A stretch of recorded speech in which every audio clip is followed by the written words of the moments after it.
Police वाले भी पूरी रात पूरा दिन हमारे साथ रहे, बहुत अच्छे बेचारे पुलिस वालों ने हमारा साथ दिया है। वो ये सर बैठे हुए हैं पूरी रात हमारे बलि में दरोगा जी, बस उन्हें फांसी चाहिए, बस हम इतना कहना चाह रहे हैं। हालांकि लगातार ये कहा जा रहा है कि जो सीएम है योगी आदित्यनाथ जी, उनसे भी कहा जा रहा है और जो माननीय प्रधानमंत्री नरेंद्र मोदी जी भी हैं उनसे भी लेकर यही गुहार लगाई जा रही है, इस तरह के आरोपियों को फांसी की सजा होनी चाहिए। पास है ही क्या, हमारे पास कुछ नहीं है इन बच्चियों के अलावा, ठीक है। हमारी सबसे बड़ी दौलत ये बच्चियां ही हैं और हमारे पास कोई दौलत नहीं है, कोई बंगला नहीं है, कोई गाड़ियां नहीं है। हमारी दौलत हमारे बच्चे हैं। अगर यही सुरक्षा इन्हें नहीं मिलेगी, यही अच्छे से नहीं रहेंगे, तो फिर हमारे जीवन जीने का क्या ही फायदा है, बताएं। मेरे साथ तमाम महिलाएं मौजूद हैं। महिलाएं क्या सोचती हैं इस तरह के आरोपियों को लेकर जो बलात्कार जैसी घटनाओं को अंजाम देते हैं। हालांकि एक नारा सरकार द्वारा दिया जाता है, बेटी बचाओ बेटी पढ़ाओ। कितना बेटी बच रही है, कितना पढ़ रही है।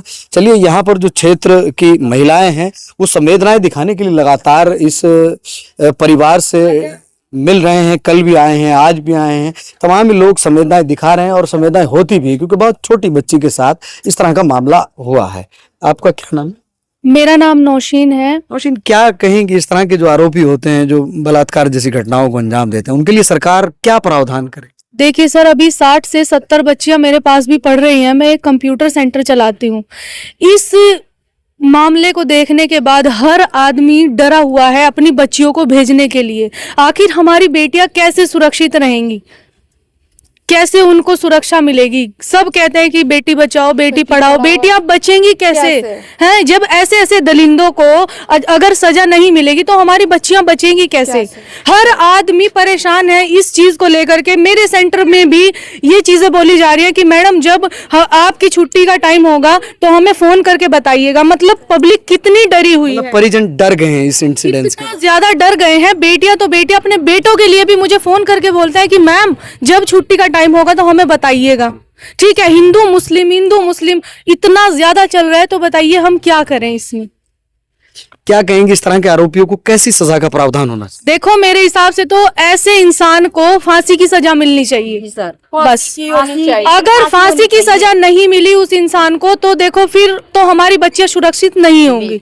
बिल्कुल सुरक्षा है ही नहीं। फिर तो आपका मानना ये है अगर इस तरह की सजा दी जाए तो एक भय हो सकता है और लोगों के दिल में ये डर पैदा होगा कि अब नहीं भाई मैं ऐसा नहीं कर सकता। डरेंगे, डरना तो बहुत दूर की बात है, वो सोचेंगे, ठीक है, वो सोचेंगे भी नहीं कि इस तरीके का मामला हमें नहीं करना चाहिए। अगर ऐसा कुछ भी नहीं हुआ तो फिर हमारी बच्ची को इंसाफ नहीं मिलेगा, मायरा को।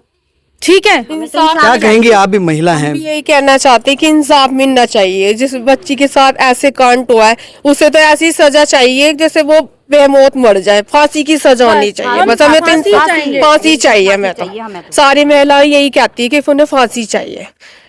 ये तो सबके साथ है सर, ये तो आज इसके साथ है, कल और भी बच्चे हैं, सबके साथ के साथ है। ये तो छोटी छोटी मासूम बच्चियां हैं, ऐसे का होना नहीं चाहिए।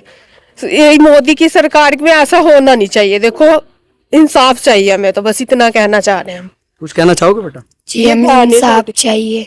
हमारी बहन को बहुत बुरी तरीके से मारा गया है सर, हमें इंसाफ चाहिए। फांसी की सजा होनी चाहिए उस कानून को, ये भी सर, और कुछ नहीं चाहिए सर, बस फांसी की सजा चाहिए उसे।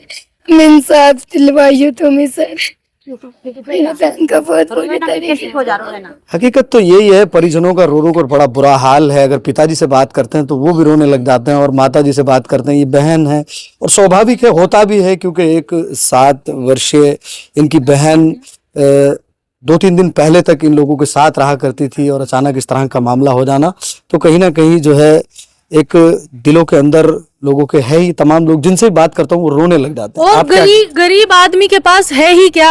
हमारे पास कुछ नहीं है इन बच्चियों के अलावा, ठीक है। हमारी सबसे बड़ी दौलत ये बच्चियां ही हैं और हमारे पास कोई दौलत नहीं है, कोई बंगला नहीं है, कोई गाड़ियां नहीं है। हमारी दौलत हमारे बच्चे हैं। अगर यही सुरक्षा इन्हें नहीं मिलेगी, यही अच्छे से नहीं रहेंगे, तो फिर हमारे जीवन जीने का क्या ही फायदा है, बताएं आप मुझे।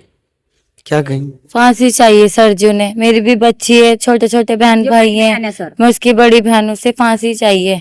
हमारे साथ पुलिस वाले भी पूरी रात पूरा दिन हमारे साथ रहे, बहुत अच्छे बेचारे पुलिस वालों ने हमारा साथ दिया है। वो ये सर बैठे हुए हैं पूरी रात हमारे बलि में दरोगा जी, बस उन्हें फांसी चाहिए, बस हम इतना कहना चाह रहे हैं। चलिए खैर, लगातार न्याय को लेकर बात हो रही है और तमाम जो महिलाएं हैं उसके अंदर उस मरने वाली बच्ची की जो बहनें हैं वो भी हैं और एक ही बात और एक ही जिक्र किया जा रहा है कि इस तरह के आरोपी को फांसी की सजा होनी चाहिए। और पुलिस को लेकर ये कहा जा रहा है कि प्रथम दृष्टि में जब पुलिस को पता लगा कि ऐसा कुछ हुआ है तभी से पुलिस का पूरा सहयोग मिला है। और मैं भी अपने चैनल के माध्यम से सहारनपुर पुलिस का धन्यवाद देना चाहूंगा कि पूरी रात सर्च ऑपरेशन चलाया गया, 30-40 पुलिसकर्मी यहाँ पर जगह जगह उस लड़की को ढूंढा।